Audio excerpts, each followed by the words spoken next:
darkness falls across the land. The midnight hour is close at hand. Creatures crawl in search of blood. The demons squeal in sheer delight. It's you they spy, so plump, so right. Yet still you stand with frozen feet. You try to run, you try to scream, but no more sun you'll ever see. For evil reaches from the crypt to crush you in its icy grip.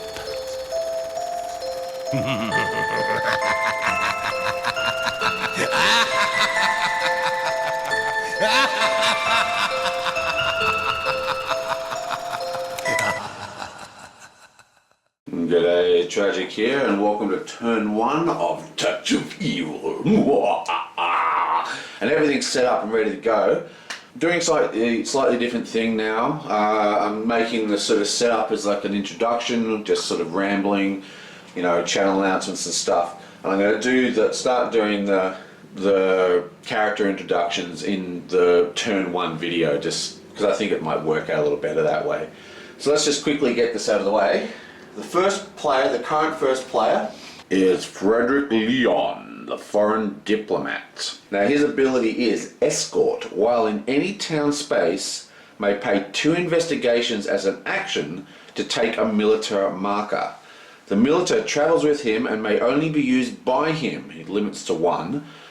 And there may also be up to 1 military marker in the space as normal. So, you know, he gets an extra militar, that's pretty cool.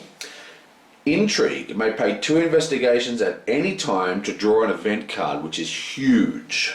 And diplomacy, when playing to look at the town elder's secrets, he never needs to reveal them, which doesn't matter because we're in a co-op situation. And, you know, we reveal them anyway, if, you know, we want to. Okay, next we have Anne-Marie, the school teacher. Her abilities are lightweight, as in she can't use anything but guns. Can't use anything but pistols. She can't use rifles and stuff, which is a bit of a bummer. But she has knowledge and power, which means she gains +2 combat for each book item she has. So she's probably going to be spending a bit of time in the manor, and I think the monastery also has a lot of book items as well. Then we have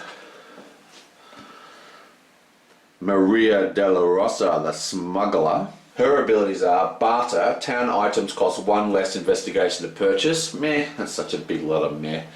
Secret routes, this is actually pretty cool. She may use any secret route passage free, and it doesn't remove her turn, so she can just, you know, I'll better read it out. May use any secret passage printed on the board for free during her move rather than in place of her move. That's actually quite powerful. I mean, she's going to be the most mobile of the characters, so that's pretty cool. And finally, it's all chicks today, Katerina the Outlaw. Her abilities is that she's like deadly. When rolling fight dice, hits on a 4, 5 or 6 instead of just a normal 5 or 6. So she's basically permanently blessed if you're thinking Arkham Horror kind of things. Now we are going to be using the showdown chart, which makes it quite more difficult when fighting the big bad. And we are going to be using the, that's the lost shit, that's the wrong one. We are going to be using the updated cooperative chart as well. And the bad guy for this evening is the Scarecrow. Okay, so feeds on fear. As the fear and the dread of the town grows, so does the power of the Scarecrow. The Scarecrow gains a bonus as a shadow track moves closer to darkness. So it's basically increased wounds and increased combat, so he gets much tougher. So basically we want to make this game faster if we're using the Scarecrow. Remember, because we're playing a co-op, we have to time his health by the number of players. So he starts with 5 wounds, okay, so he's actually got 20 wounds. You know, if we get to stage 5, he's going to be +4 wounds. So yeah.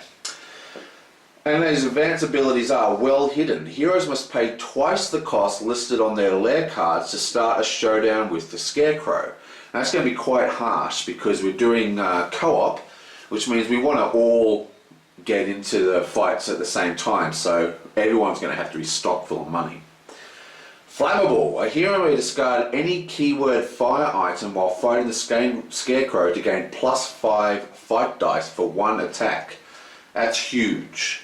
So, you know, fire items are a must get. Master of Terror. Anytime the mystery card Murder is played, roll a d6. On a 4+, put a Murder of Crows at the same random location as an investigation. So that's pretty badass. Now, the crows are a special circular minion. They follow a completely different set of rules, and we'll do them as they come. Basically, these guys fly around and they flock around over the place, and they don't stop movement. You can walk straight past them if you want, but we are going to be trying to fight these guys, not only to gain the investigation, but also the crows will affect the Doom track. Speaking of the Doom track, you'll notice that we're using the cooperative side, which means we have these little coloured symbols here. That means when he goes to here, he actually gains wound counters, and these ones he gains combat counters. So again, it just gets tougher as time goes by. Right, well that's pretty much it for the introductions. Let's get this show on the road, shall we? Okay, so we all start inside the main town. And now we're on our way for an adventure. Now this is a roll to move game, so we have to roll each time we want to move. So, 6, that's a nice, good roll. He is going to go to the keep. Who is he? He's this guy, I think. Yeah. He's going to go 1, 2, 3, 4 to the abandoned keep. And it's the first card of the game. Woohoo! Get in focus, you annoying thing. The Dark Keep. The evil beneath the keep yearns, above all else, to escape its dark prison. Make a cunning 6+ test and gain 3 investigations for each 6+ rolled. If failed, move the shadow track 2 steps closer to darkness. Each hero must immediately draw a mystery card.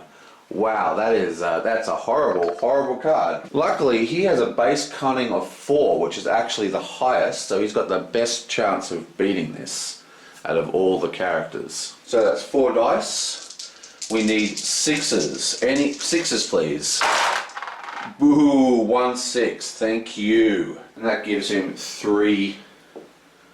1, 2, 3. Now, one of the tricks to this game is when you die, right, you have to discard half your items or half your stuff, basically. It's kind of like, you know, going insane in Arkham Horror. But you can actually, your money counts as items, okay? So you can just spend these instead of discarding all your cool gear. So the trick is you don't want to start, I reckon, don't start buying things or spending clues until you got like 6, basically. By the way, this place starts with 2 investigations, as does the South Dock.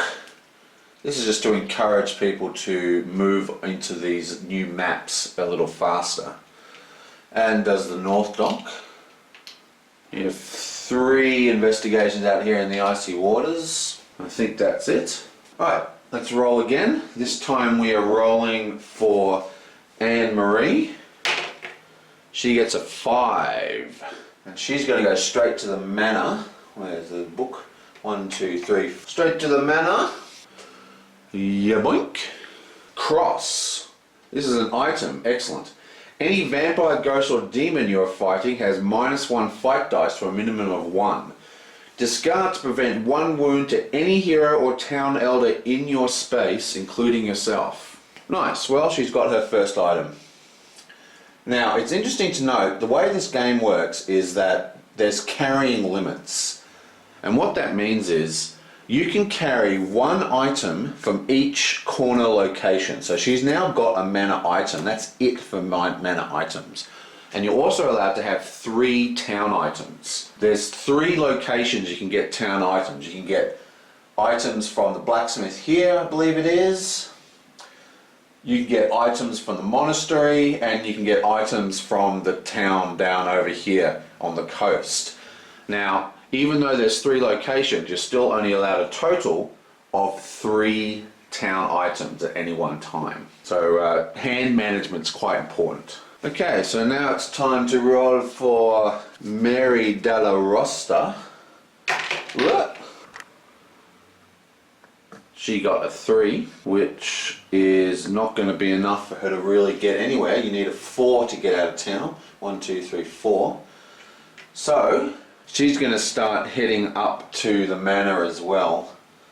So she's just going to go 1, 2, 3. That's a terrible first roll. Now she's on a blank space, so nothing happens. And finally we have Katerina the Outlaw.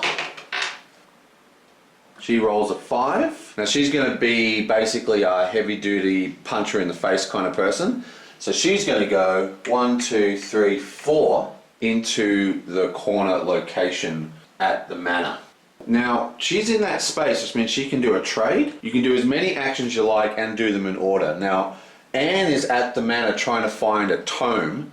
So she's going to trade the cross, which is like a health buff, to Katerina, who is going to be our combat chick. And now we're going to activate the location encounter at the manor. So hopefully there's going to be a book. The Witching Hour.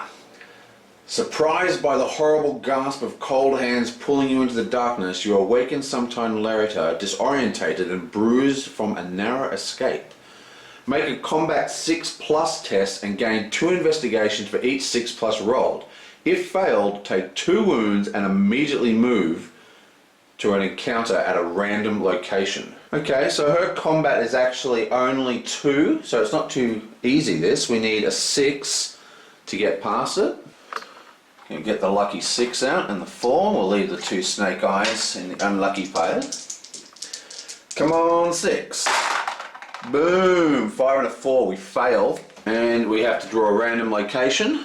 Yonk. And it's the old woods.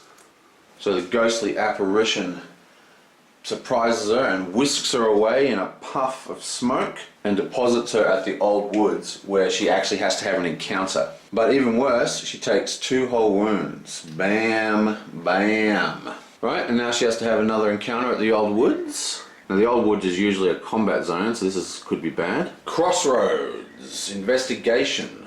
Okay. Travelling the path, you come to an old crossroads. An owl sits atop the signpost, watching you intently. Continuing around the next bend, you stop suddenly.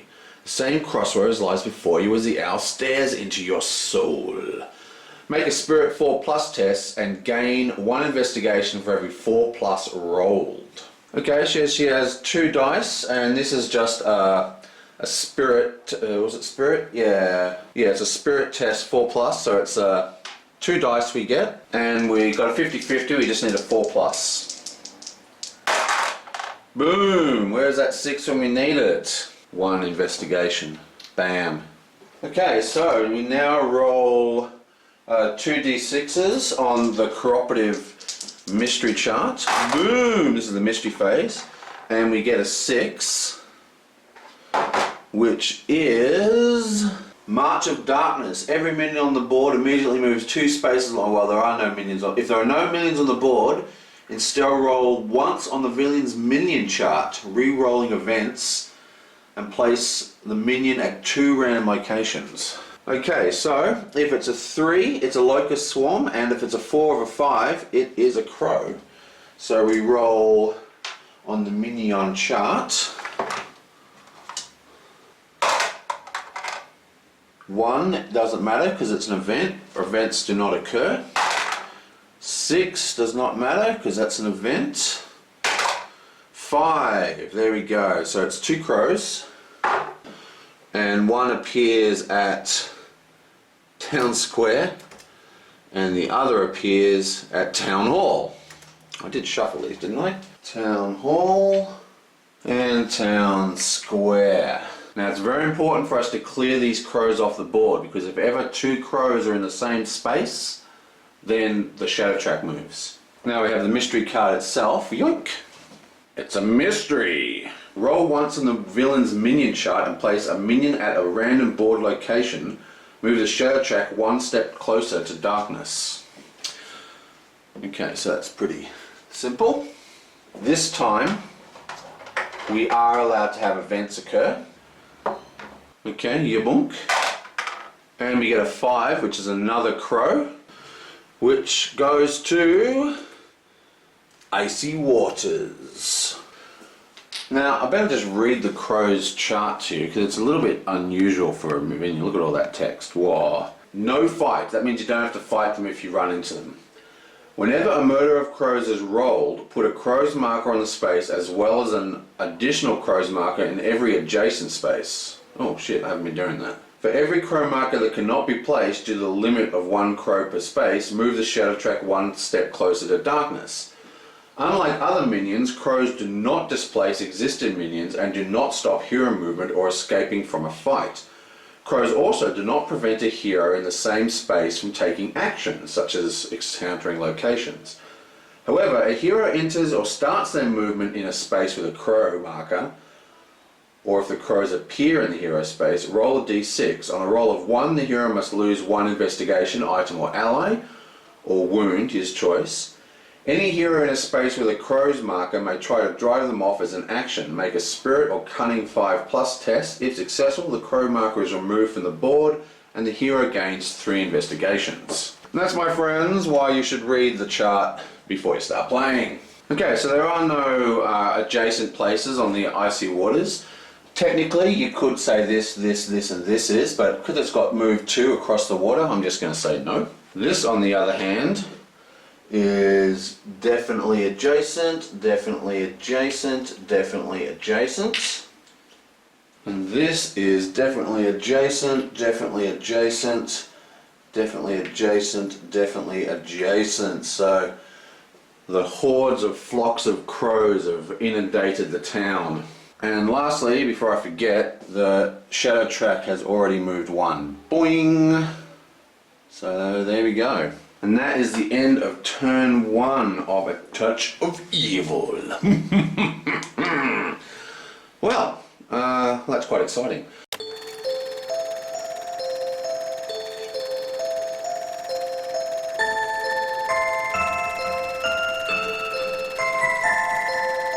Darkness falls across the land. The midnight hour is close at hand. Creatures crawl in search of blood. The demons squeal in sheer delight. It's you they spy, so plump, so right. Yet still you stand with frozen feet. You try to run, you try to scream, but no more sun you'll ever see. For evil reaches from the crypt to crush you in its icy grip.